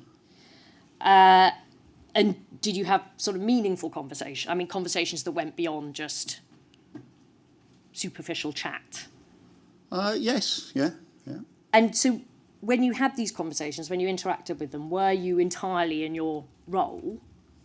Totally my own. So you if they asked you questions about your politics, then you would have said, yes, I'm Yeah, supportive of British Yeah. withdrawal. yeah. Did you feel uneasy at all about this? Just about the fact that you were in this family's home, pretending to be someone else? Slightly, yes. Yeah, slightly. Yeah. Why did you feel uneasy? Two reasons. Firstly, it's an imposition on the family, and secondly, it was an imposition on me. So those two things together, yeah. Can I ask why did you decide to live in this type of Initially, I had trouble finding somewhere Right. that was fitted all the proper prerequisites of location, slightly away from the main area, things like this. Right. Was cost a factor at all? Not really, no. Right. No. You say that after a few months living there, you were invited to their baby's christening. So that suggests you did have quite a friendly relationship with them if they were Yes, I mean, wanted your people. presence. Why did you agree to go to the baby's christening? Because it'd be rude not to. Did you tell your managers that you were doing this, that you were planning to do it? Yes. Did yes. you tell them in advance? Whether it's in advance or subsequently, I don't recall, but they certainly were aware. And what was, I mean, we're going to explore in more detail DI HM109's views on this, but generally speaking, what was their reaction when you told them? Initially, they didn't seem to make much of it, but then as time went on, quite rightly you said, look, you're too close. Right, well, we'll explore that. So HM109 took over as DI a few months into your deployment. Yes. And you say he visited your accommodation. So he joined around October 1987, I think. But you say that he visited your accommodation in around late 1988 or early 1989. So that would suggest it's a while after he's become DI. Do you think that's correct? Timescales, I wouldn't be 100% right on. Was it this? I suppose the question is, was it your impression that he came to visit your accommodation not long after he became DI as part of a sort of new approach? That was my impression, yeah. Right, so it might have been a bit earlier than... It could have been, Late, yeah, it right. could have been. Now, we know that he visited your accommodation. Did he tell you in advance that he was coming, or did he just turn up? No, he told me in advance. Right. And what reason did he give you for visiting your car? Why did he say he was going to visit? I think at the time it became a prerequisite of the management to visit our various cover addresses. And what did you understand the reason for that to be? I think there was elements. Well, definitely there were cases in the past where cover addresses were not occupied by the person who said they were there. Right. You think that was the main reason? Was there a security aspect? I think the main reason was to ensure that everybody was in their proper cover address. That's my view. That was your impression? That was my impression, yeah. When he visited, did he meet the family that you were living with? Yes. And so who did he say he was to them? I can't remember. I think it was someone from work. And did you and he then move to another room to speak privately, or did he spend time with you and the family together? How did it play out? Don't really remember, but I think almost certainly we didn't go to a spare room because it would make it look very much like an inspection. Right. So, I mean, it just from the impression I'm getting, this sounds slightly odd. So the family were there. Mm. You said that. Sorry, what reason did you say? Did you give to the fact? Who did you say he was? I think he would. I think I said something along the lines of he was a colleague from work. And so your conversation you had in the family's hearing, what did you say? Did you have just a completely artificial? Yeah, totally artificial. Yeah. Right. And was it a very brief visit? Yeah, it would have been. Yeah, it would have been. Now, in your witness statement, you say that he told you when he visited that you were getting too close to the family, but from what you've said, it doesn't sound like he did it right there and then, because obviously that caused issues. So did you mean that he told you after? Subsequently. Right. And can you just shed a little more light on that conversation? What happened? He just said, look, this isn't appropriate. Yeah, it would have been in probably one of the two safe houses, for want of a better word, that he approached it. I saw his point of view. And that was the issue, as he saw it, that you were getting too close? Was that the problem? That's what he said to me. And you weren't annoyed, you saw his point, is that what you're saying? Initially, I was annoyed because it's upheaval, but obviously the point was he was right, he was correct, and I moved. You say elsewhere in your statement that you consider this visit to have created a security risk because it exposed you to potential compromise. Why did you think this? Well, every time someone comes in claiming to be someone they're not, you just don't know how the individuals that are being visited are going to react. You don't know if he's going to make any mistakes, pure and simply that. And was it your understanding that he was visiting all UCOs, cover Yes. accommodation at Yes. the time? And to the best of your knowledge, did other UCOs resent these visits from him for the same reasons? I'm fairly certain, yes. How were you aware of that? Was this through conversations at the Yeah. safe house? Tittle-tattle. Was anything said to him about this? Was this resentment ever expressed?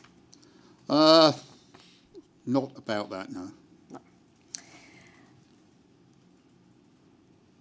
You say that once you got married, you spent marginally less time in your cover address. I presume that's because you were married and you wanted to spend time with your wife. Well, set up home, yes. Yes. And you also say that there was no overtime for spending the night at your cover address. So in a way, there was no financial incentive to spend the night there unless you had to. Yeah, that's correct, yeah. Yeah. So do you think, for you personally, that acted as a disincentive to spend the night at your cover address? Is that fair to say? You thought, well, why? In fact, I wasn't getting paid. Yeah. No, not at all, because I wasn't getting paid from day one for sleeping over. So no, it didn't make any. No, but that's what I mean, is that Yeah. in a way, there was no good reason to sleep at the cover address because you weren't going to earn money from it. Money didn't occur about it. No, Right. it didn't make any odds to me. Apart from this single visit, as far as you know, did management monitor the amount of time you were spending at your cover address? No. So it was purely just your understanding was it was a one-off visit just to make sure that the actual address that you had provided to the office was the address that you were in fact living in? Yes. Right. Just briefly, HN25, I'd just like to explore the topic of meetings with senior management when you were in the SDS. I'm just jumping ahead a little bit. There's evidence in the documents that 3 assistant commissioners came to the SDS safe house when you were in post. So just look at them in turn. You say that you recall a visit from Assistant Commissioner Hugh Annesley. Yes. He was in post between February 87, April 89. So it could have been any time, I suppose, April 87. Can you remember what happened on that visit? Some. What questions did he ask?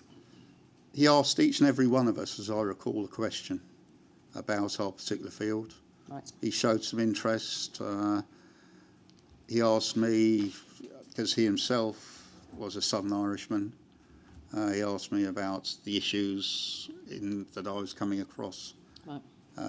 And he was quite well regarded from his visit. He showed some interest. Yeah, and he was aware of what you were doing and the way you were gathering this information. Yes.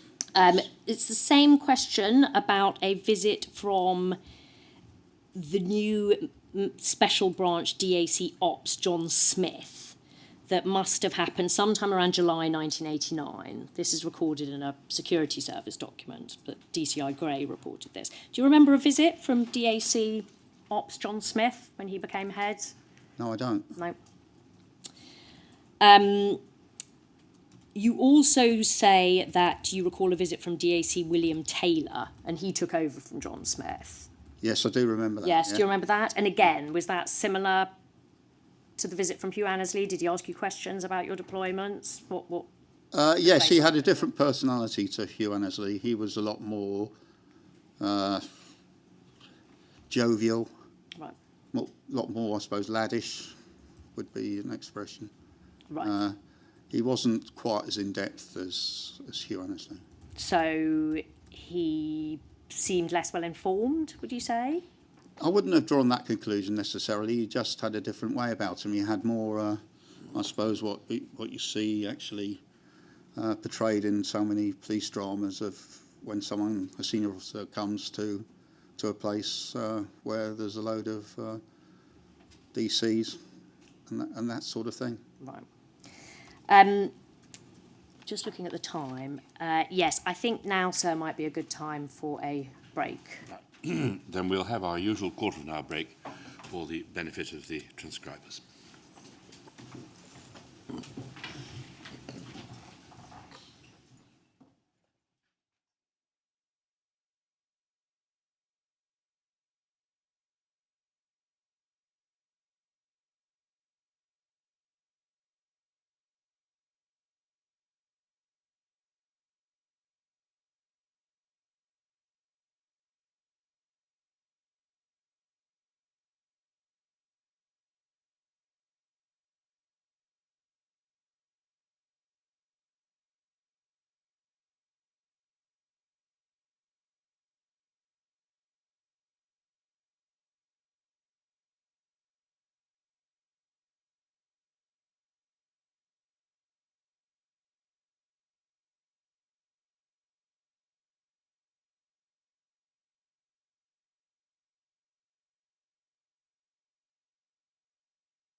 HN25. I'm just going to want to talk to you very briefly about your STS managers, having just spoken about senior special branch managers. Is it fair to say that you weren't a great fan of HN109's management style? Yeah, that's fair. In your witness statement, you say HN109 had an aggressive management style and was very competitive. It was not possible to have a discussion with him. He insisted on visiting every UCO at their recovery accommodation and tried to move me from Troops Out movement to the Irish Freedom movement. I did not trust him and found his approach to managing UCOs very difficult. I do not think I was the only one to do so. I just want to unpack that a little bit. When you say he had an aggressive management style, what do you mean by that exactly? Use of language, use of gesture. Do you mean profanities? No, not at all. Right. No. Raised voices, phraseology. If I tell you to do something, you will do something, things like that. And competitive, do you mean with the other managers, with the UCOs? I formed the impression, because he had done jobs similar, that maybe he was comparing himself with what's there at the present. Right, and I infer from that that he considered himself to have been a superior. Not SDF officer, necessarily, some of just competitive. Right. You say you mistrusted him. In what sense? I couldn't see the reason behind trying to move me. You mean targeting? Yeah. Right, again, we'll come on to that. Right, okay. But, no, that's fine, though, but you didn't understand the reason for that. Yeah, And is that because you absolutely, felt yeah. he didn't communicate that to you? No, and he didn't give me good reasons. The contrast with Docker as a DI, was there a very marked difference then in their management style? Yes. And Docker, in what sense? The Docker was just more relaxed, more gentle? Yeah, more laissez-faire probably. Right. Wasn't quite so interested in managing in quite so many areas. Micromanaging, is that a fair description? I think that's probably a little bit unfair because they're big events, but yeah. But yes, yeah. There's ways and means of doing it. Yep. We talked briefly about Martin Gray, who's sadly deceased. You say in your witness statement that he was one of the best managers you ever had. What was it about his management style that you liked so much? You could approach him, he would listen, and he would make a decision on the available evidence and the available issues, which I think is not always the case. Right. And you say he was more willing than most to deal with issues, including among the UCOs. What issues are you referring to there? It's hard to remember, really. What sort of issues might you go to him with, for example? Well, I went to him about the issue regarding my change of direction, Right. or alleged change of direction, or putative change of direction. So And he yeah. was sympathetic. I didn't move, so yes. Right. Just briefly about Chris Hyde, he was the DS when you arrived in the unit. You say good company, but not necessarily a strong manager. Can I ask, in what sense was he not necessarily a strong manager? It's possibly too close to members of the field. He liked to be one of the chaps, one of the boys. How did that manifest itself being one of the boys? What, banter? Yeah, that sort of thing, yeah. And so not a disciplinarian? Is that what you mean? No. Chris Sutcliffe, also sadly deceased, you say that he took his role as a DS very seriously and was concerned for the welfare of individuals. What led you to believe that he took his job very seriously? Because he would talk to you a lot. He was a very kind, decent man. And he talked to you about how you were feeling, like about your welfare? Yeah, he Is would. that right? Yeah, at times he could go over the top on that, but yeah, certainly. What do you mean? How could he go over the top? Well, sometimes when there wasn't anything, that he might think there was something. Put it that way. Right. Okay. But he was alive to the possibility that you. He was very, very concerned for people. Yeah, he was a genuinely good man. Yeah. We'll move now, HN25, to your targeting and tasking. And you said in your witness statement you understood you were originally intended to go into animal rights, anarchism Yes. arena. So when were you given that information? Was that after you'd got the job, you knew you had the job in the SDS, but before you actually started? Yes, it would have been that period, yeah, yeah. And who told you this? Was that Docker? I presume so. I can't remember exactly, but it would have come from there, and most likely it was. Yeah. And there was a revision of your target because you were involved in an arrest involving an animal rights. Yes. A person involved in animal rights. And it was then decided to direct you towards troops out. Yes. Can I ask, when were you informed of this change in your targeting? Again, was this before you joined the SDS or? Yeah, before I went to the back office, definitely, yeah. How did you feel about this change of target? Did you have any feelings about it? I was quite happy And why was that? because I knew a fair bit about the Irish situation. I'd been on B Squad, Yeah. which dealt with Irish-related terrorism or Irish Republican terrorism. So yes, I was quite happy. You say in your statement that you were directed towards Haringey Tom because it offered significant opportunities. Is that what SDS management told you? Yes, via speaking to my predecessor. You were slow, you say in your witness statement that you were slow to make contact with Tom. You were deployed in October 87, and this is just from the reports we've obtained, that in the bundle, the first report that mentions Haringey Tom is dated the 29th of January. Yeah. That's a film evening that you attend. But the first report in which you're actually listed as a member is dated the 19th of February, 1988. So it's from sort of late October to mid-February, that was the time period that it took you to infiltrate. So relatively slow, I mean, not terribly. Why do you think you had a fairly slow passage into the group? Because there was nothing public that I could attend. You've got to be in a situation where it is not suspicious that you're there. And there were no public events held by that group in the period of time between me leaving the back office and actually making contact with them. Just jumping ahead, you've touched on this topic already, but in terms of your retargeting,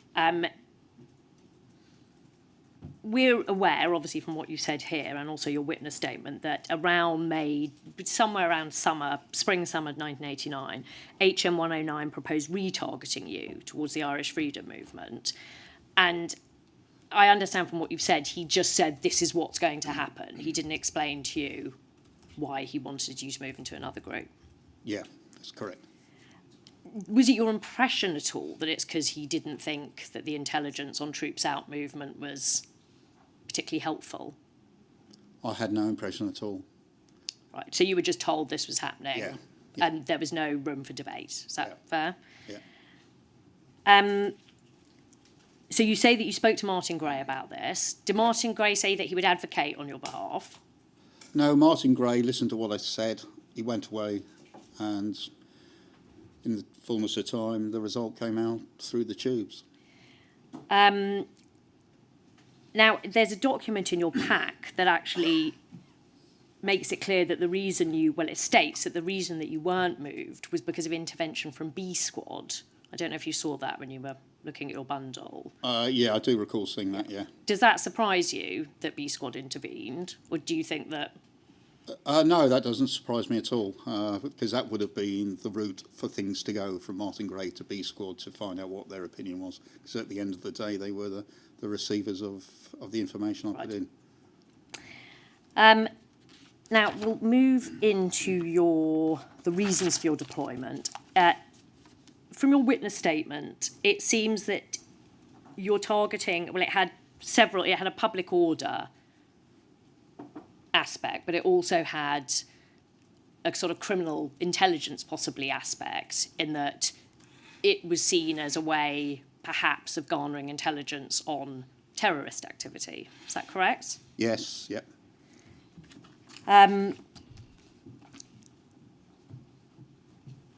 Yes, I mean, the way you put it in your witness statement is with emphasis on identifying potential criminality by certain members, particularly anything contrary to counter-terrorism legislation. Yep. So that was the understanding you were given by managers before you Yeah. deployed. That was something to be looking out for. Now, it's clear, isn't it, that after the Troops Out movement was set up after Bloody Sunday, and it never advocated violence as a group, did it? Not as a group, no. And what it did advocate for was British withdrawal from Northern Ireland and for self-determination for the whole of Ireland. Yes, that was basically its one plank, really. Right. But never endorsing violence as a way of achieving British withdrawal. Yeah, as an organisation, no, that Yeah. didn't. So can I ask, the focus on criminality, or this suggestion that this would be something you would be trying to look out for, does that reflect a sort of prevailing view in Special Branch and SDS at the Times, that you would be coming into contact with people involved in terrorism? Certainly come in, on occasions, yes, but certainly coming in contact with people who supported organisations which involved themselves in terrorism. But when you say supported, do you mean actually offered practical support or just ideologically supported them? Probably more ideologically.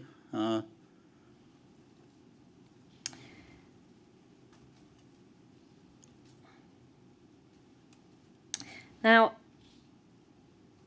do you think, is it fair to say, because obviously these were troubled times, there was a lot of terrorist violence taking place, do you think there was a prevailing view that any group that supported British withdrawal must automatically be sympathetic to the IRA?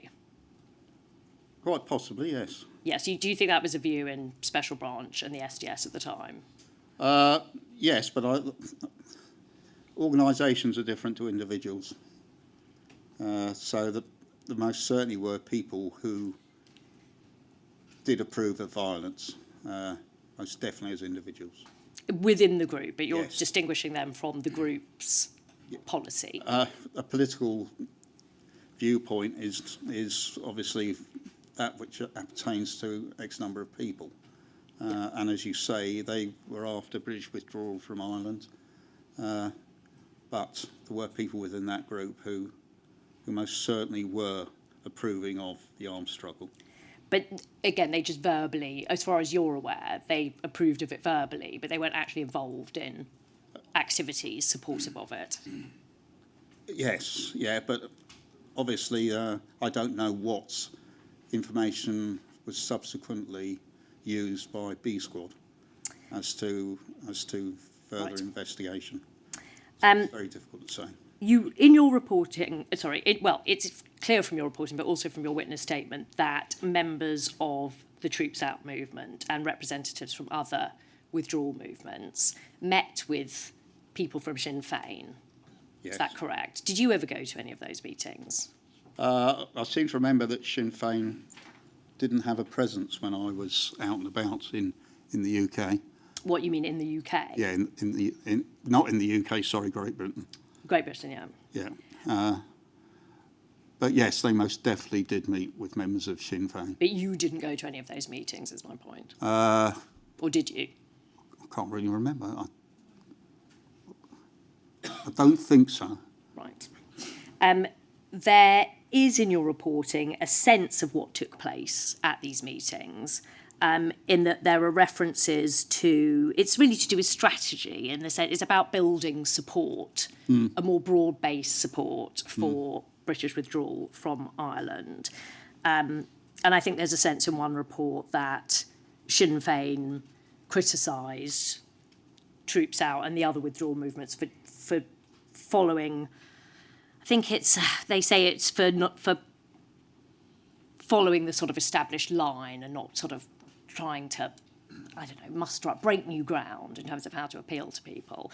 Does that resonate with what you remember, that these meetings, they weren't nefarious, they were about essentially building support? The main thing was to build support.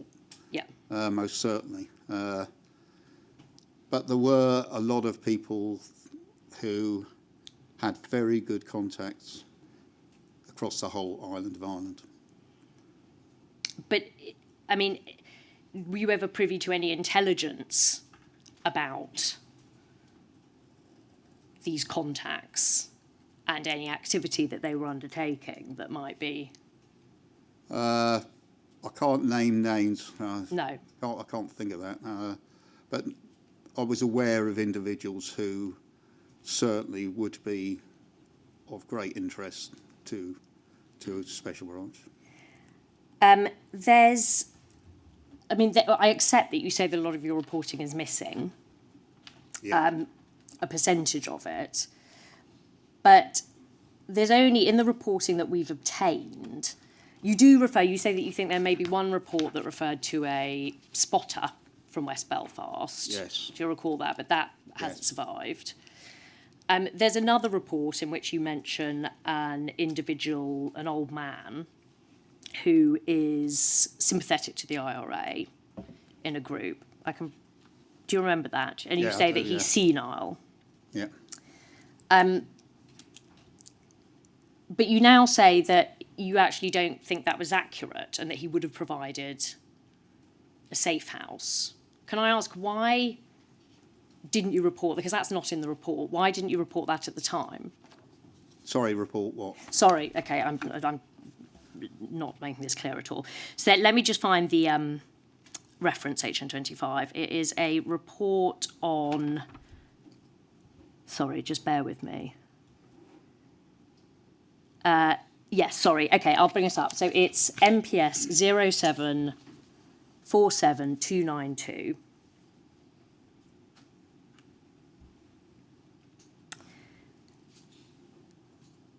And it's tab C34, sir.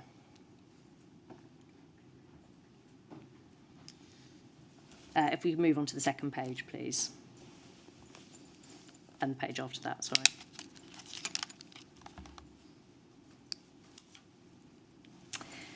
So it's a report on an individual, and it says, Privacy will be attending the annual Troops Out movement delegation to Belfast for the anti-internment rally. Although not a member of TOM, he regularly attends the public meetings of the Haringey branch. It's doubtful whether he would ever pose any threat to national security, since he would appear to suffer from senility, as evinced by his answer of the IRA to the question of which groups he would like to meet whilst in Belfast.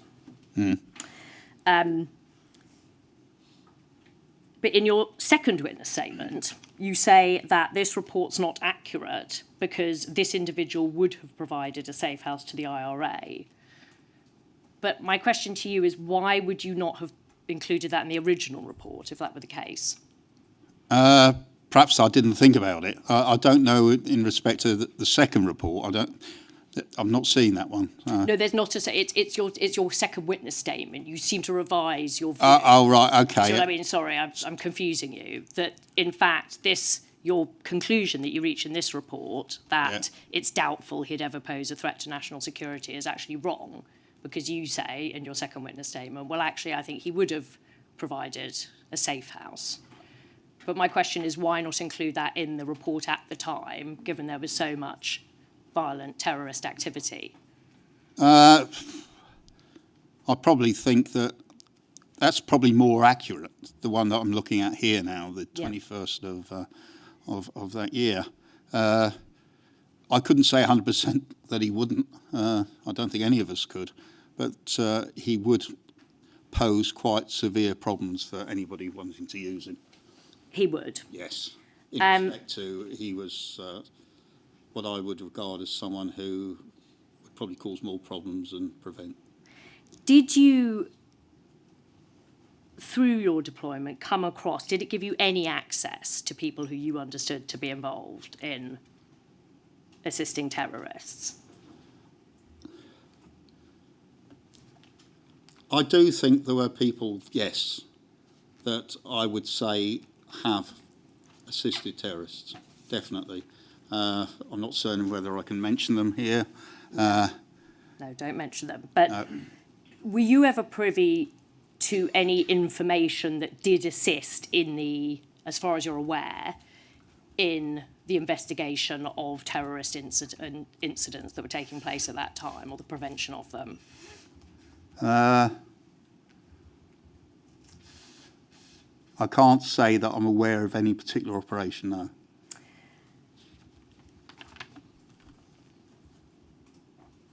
I mean, it's fair to say, HN25, isn't it, that you're reporting, there isn't, as far as we can see from the reporting we've got, and even from the reporting that you've identified as missing, there isn't actually very much information at all, is there, on criminal activity or people supporting criminal activity in breach of terrorist legislation. Is that fair?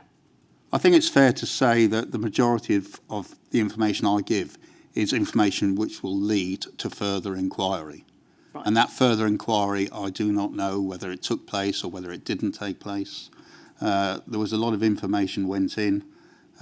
Whether subsequent operations were started on the back of it, I don't know. Right. I've got no idea. In any event, I mean, just going back to this report that I've brought up, it says, although not a member of Tom, he regularly attends the public meetings of the Haringey branch. Oh, sorry, I've missed. Sorry, ignore me. We'll move on from that. Sorry. Now, can I ask, in terms of the lack of information, I mean, that we see, you say that you might have provided sort of starting points for investigation, but generally speaking, the vast majority of your reporting on Tom is about matters that do not involve terrorist activity. It's about events that they're planning and strategy. Yeah, that's fair, yeah. Did you, at any point during your deployment, have a conversation with management about the fact that you weren't actually coming across a hotbed of terrorist activity? No, because I didn't think it applicable. Because, as I say, I don't know what other investigations are taking place elsewhere. But it's fair to say that most of the reporting was not about that. It was about quite anodyne activity. Yeah, and public order. And public order, yeah. Which, Well, of course, we'll is move one on of to the public order. big things. But I'm just trying to explore whether or not, given that you say one of the explicit aims of your deployment was to look into criminal activity, the fact that from the evidence you weren't obtaining a great deal of information, if any, that was ever discussed with management. No, you're never going to be a member of a ASU or anything like that. No, not at all. Or even have information on them. No. No, you wouldn't. No, but what I'm saying is, did management ever say, well, this was meant to be a purpose of your deployment, but actually it's not really bearing fruit? Was there ever a conversation like that? No, they didn't say that at all, no. No. Okay, if we move on to public order. So this was another reason for your deployment, you say, and it was believed that your deployment in the group meant that you'd be able to obtain intelligence which might help maintain public order. Is that fair to say? Yep. But you also say that troops out movement did not itself pose a risk to public order. They would not be the aggressors. Can I ask, were you aware of that before you were deployed into the group? Is that something management said to you, or was that something that became apparent? That became obvious to me as experience came there. Right, so, okay.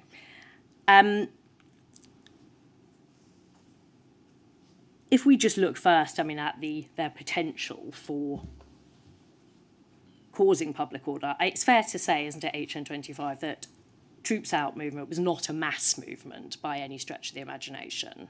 No, it wasn't, no. And actually the membership numbers were actually incredibly small. Yep.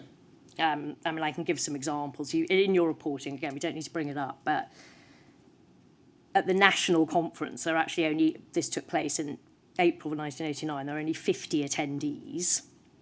And there's other reports where you set out the membership numbers where Leicester's got 14, Sheffield's got 20, Birmingham's got 12, Norwich has got 35, but they're all from the University of East Anglia. And at an all-London and regional meeting held in East London in 1990, there are only 3. It's said that in Camden, Islington, West London and Haringey, there are only about 4 or 5 active members. So this is not a...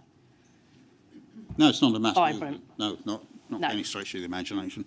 And in your debrief, you said there are only 150 to 200 members nationally. So was this something accepted by management, that actually it's not a large movement at all, and therefore has very limited capability for posing any sort of risk to public order?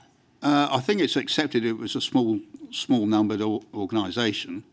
Compared to other organisations around at the time, I don't know, they'd probably be not far off one of the bigger ones. You mean British organisations Yeah. supportive of British withdrawal? No, I mean British organisations politically. Oh, right. I would have thought that probably they would stand their own as regards numbers. Yeah, it's not a mass movement Yeah. at all.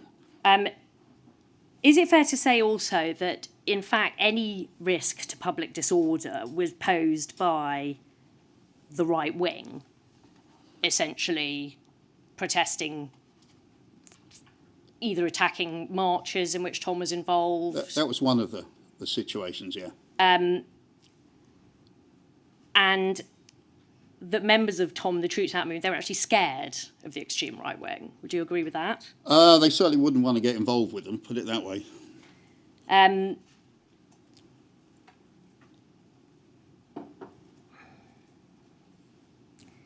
So I'll just take you to an example. So it in essence, okay, just to row back a tiny bit, Tom themselves would never instigate any violence. That was what you saw. You do say that there were some members of Tom who were also members of other groups, so Red Action, for example, who might get involved in violence. Red Action, I'm trying to think, I can't really remember many that were in Red Action as such. Right. The problem with Red Action was they were an offshoot of the Socialist Workers. Yeah. And the idea was that they had a British solution for Ireland, which of course was totally against what the Troops Out movement thought. Yeah. And my point is, though, that Troops Out, there were clear lines between Troops Out and members from Red Action, that whereas certain individuals may have been interested in violence, Troops Out did not want to be associated with that at all. Yeah. But again, it's very difficult to speak about the entire organisation. But from what you saw? Yeah, I didn't see any pugilists as such, no. So from your reporting, it seems that, yes, Troops Out movement were actually quite scared of the extreme right wing, and especially after a terrorist incident on the mainland, because they feared sort of reprisal attacks. I think they're always scared of them, Yeah. irrespective of what's been going on. I'll just bring up some documents. If we could look at, for example, UCPI 30033.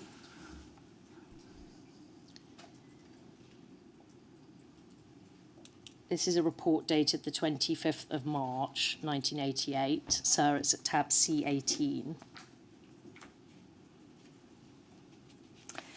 Look at paragraph 2, which reads, sometimes during the week, beginning Monday, the 21st of March, 1988, a member of the National Front attended a trade union resource centre in Birmingham and asked for information about the Troops Out movement. The individual concerned was recognised by someone employed at the centre who has formerly worked for or has access to searchlight photographs. As a result of this discovery, only vague information was proffered. In paragraph 3, this information, which has been transmitted to all Tom branches in the United Kingdom, is causing consternation within the ranks. It is not known whether the inquiry in Birmingham is the work of an individual NF member or branch, or whether it is part of a nationwide NF policy. The occurrence has been linked by Tom to a possible NF reaction to the slaughter of the 2 British soldiers at the funeral of IRA volunteer Kevin Brady on Saturday, the 19th of March 1988, in Belfast. So it's correct, isn't it, HN25, that shows that it was something they were aware of, was this possibility of National Front. Oh yeah, they were always aware that the National Front would be very, very antagonistic towards them. And physically antagonistic, that there was a risk always of violence from them. At the opportunity. We'll just look at one more example. So if we go to MPS 0747365,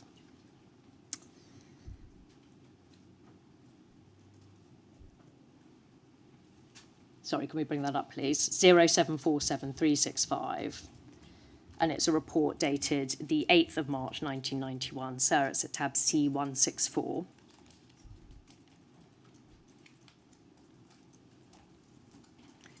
Next page, please. This reads, paragraph 2. On Wednesday, the 6th of March, 1991, from 6 p.m. until 7 p.m. at the Whitehall, SW1, opposite Downing Street, the Troops Out movement held a picket to commemorate the 3rd anniversary of the killing of the Gibraltar Three. There were about 30 persons present, and this relatively low attendance was caused by a lack of advance publicity due to fear of right-wing opposition following the recent mortar attack on Downing Street. Those present chanted incessantly, accusing the security forces of murder. The picket ended prematurely at 7 when the roads in the immediate area were closed. We can take that down now. So again, that's another example, isn't it, of the fact that they were even willing, they would even resile from publicising some of the events they had for fear of violent attacks from the right wing. Does it say that they actually didn't publicise, or whether people It says, just but there was low attendance because... they self-policed and didn't turn Yeah. up? Yeah, well, it's humanity, though.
I'm sorry about the hiatus which has occurred, but it has resulted in an order which I am now going to state expressly.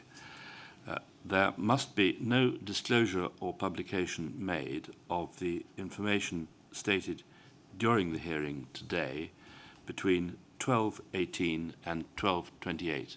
That's the 10 minutes before we broke. I'm asked to remind you, and I do, because it is a serious matter, that anyone who disobeys this order may attract a serious consequence. The consequence may be that the disobedience may be certified to the High Court, which may hold that a person who has disobeyed the order has been in contempt of the inquiry, with the consequence that the penalties which flow from breach of a High Court order will potentially also flow from breach of this order. The consequences are imprisonment, a fine, or the seizure of assets. Further, anybody who knows of this order and does anything which helps its breach may also, after certification by me, be subject to similar penalties. I'm sorry to have to read that out, but I've been asked to do so, and I do so because the consequences of breaches of orders of this kind are serious, and I do not want anybody to be in any doubt about the seriousness, and I hope and pray that nobody will put themselves in a position where I may have to do anything to invoke the consequences that I've just outlined. We'll now rise until 1:55 when we'll resume.